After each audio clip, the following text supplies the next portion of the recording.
Dear students, आज हम transition state theory या theory of absolute reaction rate के बारे में पढ़ेंगे, यानी कि संक्रमण अवस्था सिद्धांत या परम अभिक्रिया वेग सिद्धांत के बारे में। जैसा कि हमने देखा था कि संगतवाद के सिद्धांत के अंदर ज्योमेट्री और स्टेरिक फैक्टर, प्रोबेबिलिटी फैक्टर वहां पर काउंट नहीं किए गए थे। जो त्रिविम कारक है या प्रायिकता जो कारक है उनको वहां पर इंक्लूड नहीं किया गया था। बाद में उसके रेक्टिफिकेशन के अंदर उनको इंक्लूड किया, लेकिन फिर भी संतोषजनक सेटिस्फैक्ट्री हमको जवाब नहीं मिला था। तो इसलिए हमने नई एक थ्योरी आयरिंग ने प्रपोज की थी। इसके अलावा वहां पर माना गया था कि जो मॉलिक्यूल्स हैं वो गैसेस स्टेट के अंदर होते हैं और गैसेस स्टेट के अंदर वो एक हार्ड स्फीयर यानी कि दृढ़ गोले की भांति कार्य करते हैं।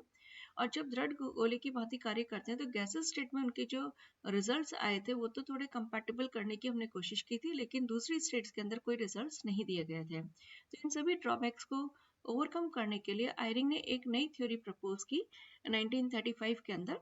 उन्होंने ये इस थ्योरी का जो नाम है वो दिया एब्सोल्यूट रिएक्शन रेट थ्योरी, या इसको हम एक्टिवेटेड कॉम्प्लेक्स थ्योरी भी कह सकते हैं या ट्रांजिशन स्टेट थ्योरी भी कह सकते हैं, यानी कि परम अभिक्रिया वेग सिद्धांत भी कह सकते हैं, सक्रिय संकुल थ्योरी सिद्धांत भी कह सकते हैं, या संक्रमण अवस्था सिद्धांत भी कह सकते हैं। उन्होंने ये कहा कि जो रिएक्शन है वो इस प्रकार से होती है कि इसमें रिएक्टेंट के मॉलिक्यूल जो है वो पहले एक्टिवेटेड कॉम्प्लेक्स बनाते हैं, सक्रिय संकुल बनाते हैं और फिर वो फाइनली प्रोडक्ट यानी कि उत्पाद का निर्माण करते हैं। इनके एनर्जी प्रोफाइल डायग्राम जैसे कि हमने पूर्व में देखा था कि रिएक्टेंट के जो मॉलिक्यूल्स हैं वो आपस में संगत या कोलिजन के द्वारा कुछ एक्टिवेटेड कॉम्प्लेक्स बनाते हैं, लेकिन उनके ओरिएंटेशन अलग अलग हो सकते हैं। उसमें से एक पर्टिकुलर काइंड ऑफ जो ओरिएंटेशन है और उसकी भी डिफरेंट पोटेंशियल एनर्जी होगी, उसमें से सिर्फ न्यूनतम स्थितिज ऊर्जा वाला मिनिमम पोटेंशियल एनर्जी वाला जो एक्टिवेटेड कॉम्प्लेक्स है वो ही प्रोडक्ट का निर्माण करेगा। इस प्रकार हम देख सकते हैं कि जो रिएक्शन है वो दो स्टेप में होगी। पहली होगी फॉर्मेशन ऑफ एक्टिवेटेड कॉम्प्लेक्स और दूसरी होगी फॉर्मेशन ऑफ प्रोडक्ट। जैसा कि हम यहाँ पर देख सकते हैं कि एक्टिवेटेड कॉम्प्लेक्स जो है फाइनली वो प्रोडक्ट के अंदर कन्वर्ट हो जाएगा। ये जो रेट ऑफ द रिएक्शन है, अभिक्रिया का जो वेग है वो दो कारकों के ऊपर निर्भर करता है।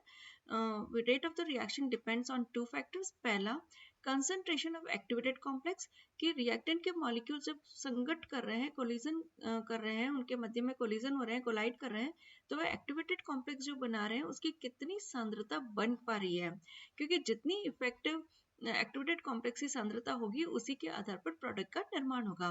दूसरा यह है कि rate of decomposition of activated complex, यानी कि सक्रिय संकुल के विघटन की दर क्या है। तो और इन अदर वर्ड्स हम ये कह सकते हैं कि एक्टिवेटेड कॉम्प्लेक्स की जो प्रभावी सांद्रता है उसके ऊपर अभिक्रिया का वेग जो है वो निर्भर करता है। यहाँ पर हमने एक बायोमोलिकुलर रिएक्शन ली है, द्विअणुक अभिक्रिया, जिसके अंदर दो प्रकार के अभिकारक A और B आपस में अभिक्रिया कर रहे हैं और सक्रिय संकुल बना रहे हैं AB। और जो सक्रिय संकुल है ये उत्पाद का निर्माण कर रहा है। अगर हम ये कहते हैं कि ये एक साम्य अवस्था अटेन कर लेता है, ये इक्विलिब्रियम अगर अटेन कर लेता है, तो उस स्थिति के अंदर यहाँ पर जो कांस्टेंट आएगा उसको हम बोलेंगे इक्विलिब्रियम कांस्टेंट, साम्यावस्था स्थिरांक। और साम्यावस्था स्थिरांक को इस अभिक्रिया के लिए हम इस प्रकार से देख सकते हैं कि K is equal to AB divided by A into B। So K जो है यहाँ पर साम्यावस्था स्थिरांक है, AB जो है सक्रिय संकुल की सांद्रता है, AB जो है वो रिएक्टेंट की कंसंट्रेशन टर्म से रिएक्टेंट के सांद्रता पद है। इस प्रकार AB स्टार यानी कि सक्रिय संकुल की सांद्रता हम परिकलित कर सकते हैं अगर हमें इक्विलिब्रियम कांस्टेंट मालूम है, A और B की अगर हमें कंसंट्रेशन मालूम है तो। अब जैसा कि हम जानते हैं कि थर्मोडायनेमिक्स के अकॉर्डिंगली ऊष्मागतिकी के अनुसार साम्यावस्था स्थिरांक का फॉर्मूला हमने डेल्टा जी के रेस्पेक्ट में दे रखा है कि K is equal to E to the power minus delta G by RT। Delta G जो है यहाँ पर change in Gibbs free energy है of the reaction, R gas constant है, T जो है वो परमताप पे एब्सोल्यूट टेम्परेचर है। अब हम एक और रिएक्शन जैसा कि हमने गिब्स हेल्महोल्ट्ज रिएक्शन का जब हम डेरिवेशन करते हैं तो वहां पर हम गिब्स फ्री एनर्जी, एंथैल्पी और एंट्रोपी के मध्य में एक संबंध को दर्शाते हैं। Delta G is equal to delta H minus D delta S. Delta G जो है वो change in Gibbs free energy है, डेल्टा एच जो है वो चेंज इन एंथैल्पी है, डेल्टा एस जो है वो चेंज इन एंट्रोपी और टी जो है वो एब्सोल्यूट टेम्परेचर है।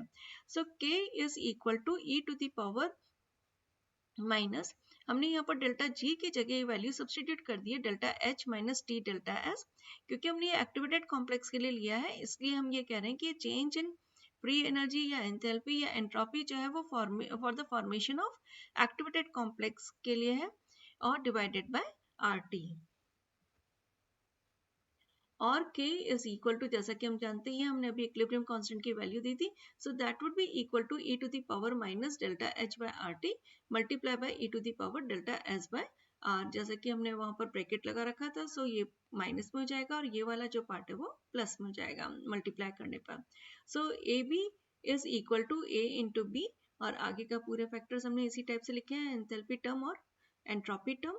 सो A प्लस B, जैसा कि हमने पूर्व में देखा ही था कि यहाँ इक्विलिब्रियम है और फाइनली ये प्रोडक्ट बना रहा है। So rate of the reaction अगर हम इसकी देना चाहते हैं तो ये किसके बराबर होगी, कंसंट्रेशन ऑफ एक्टिवेटेड कॉम्प्लेक्स, सक्रिय संकुल की सांद्रता multiply by rate of decomposition of activated complex. हमने जैसा कि पहले कहा था कि इसकी कितनी सांद्रता है और इसके विघटन की दर क्या है, अगर इन दोनों को हम मल्टीप्लाई कर देते हैं तो हमें रेट ऑफ द रिएक्शन मिल जाती है। So that would be equal to AB star multiply by nu, और K A B हमने वैल्यू रख दी यहाँ पर मल्टीप्लाई बाय न्यू, न्यू जो है फ्रीक्वेंसी फैक्टर है, और रेट ऑफ द रिएक्शन अगर एक हम सिंपल फॉर्म में देना चाहते हैं तो minus DA by DT is equal to K2 multiply by A into B हो जाएगा। इस प्रकार दोनों रेट ऑफ द रिएक्शन जो है वो हमने इक्वेट कर ली है। So K star AB nu is equal to, जो यहाँ पर हमको मिला, is equal to K2 multiply by A into B, or in other words K star nu will be equal to K2. Now according to the Planck's theory, Planck सिद्धांत के अनुसार K vibrational is equal to h nu होगा, h यहाँ पर Planck constant है, so nu will be equal to E vibrational divided by h, हम इस प्रकार से लिख सकते हैं इसको, और is equal to KT by h, और is equal to R by n T by h। सो यहाँ पर R by n जो है वो K यानी कि बोल्ट्जमैन कांस्टेंट के बराबर है। यहाँ पर हम इसको E वाइब्रेशनल भी कह सकते हैं, E vibrational is equal to h nu Planck's theory के अनुसार।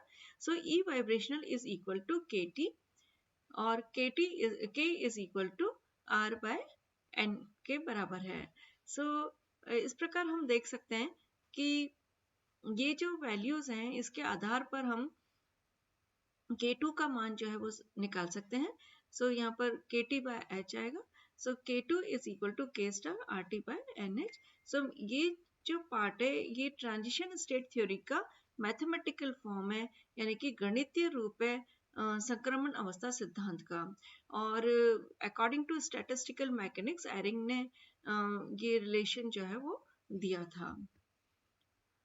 अब सब्स्टिट्यूट अगर हम K की वैल्यू कर देते हैं इस इक्वेशन में तो K2 is equal to RT by NH हो गया, और यहाँ पर हमने वैल्यू पूरी सब्स्टिट्यूट कर दी, e to the power minus delta h by RT और e to the power delta s by R। इसी प्रकार K2 is equal to KT by h, क्योंकि ये R by n जो है वो K बराबर हो गया, और ये पूरी वैल्यू हमने एज इट इज दे दी। अगर इस इक्वेशन का हम लॉगरिथम ले लेते हैं तो ln K2 is equal to ln KT by h e to the power minus delta h by RT e to the power delta s by R। ये जो इक्वेशन है, जो समीकरण है, इसको हम कहते हैं संक्रमण अवस्था का गणितीय रूप, और यहाँ पर जो डेल्टा H है उसको हम एक्टिवेशन एनर्जी के जैसे भी कंसीडर कर सकते हैं। K2 is equal to RT by N है, जैसा कि ये इक्वेशन है तो हमने यहाँ पर डेल्टा H की जगह EA लिखा है, और आइनिस इक्वेशन के accordingly K is equal to होता है A e to the power minus EA by RT। तो इस प्रकार से A जो है वो किसके बराबर हो जाएगा, इस वाले पूरे पार्ट के बराबर हो जाएगा। So RT by NH e to the power delta S by R। तो अब हम यहाँ पर A की वैल्यू भी इस प्रकार से फ्रीक्वेंसी फैक्टर जो है उसकी वैल्यू भी इजीली निर्धारित कर सकते हैं।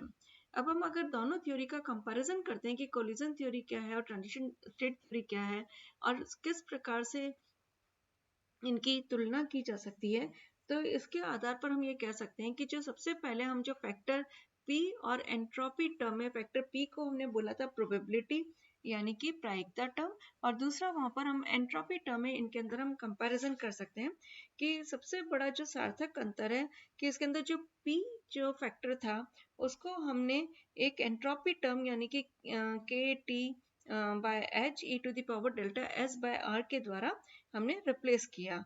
तो इस प्रकार ये संक्रमण अवस्था बनने में जो एंट्रोपी परिवर्तन है उसको संकट वाद जो सिद्धांत था उससे बिल्कुल विचलन की फॉर्म में बताती है, क्योंकि अभिकारक के अणुओं को एक विशेष ओरिएंटेशन की आवश्यकता होती है, जैसा कि हमने पहले कहा था।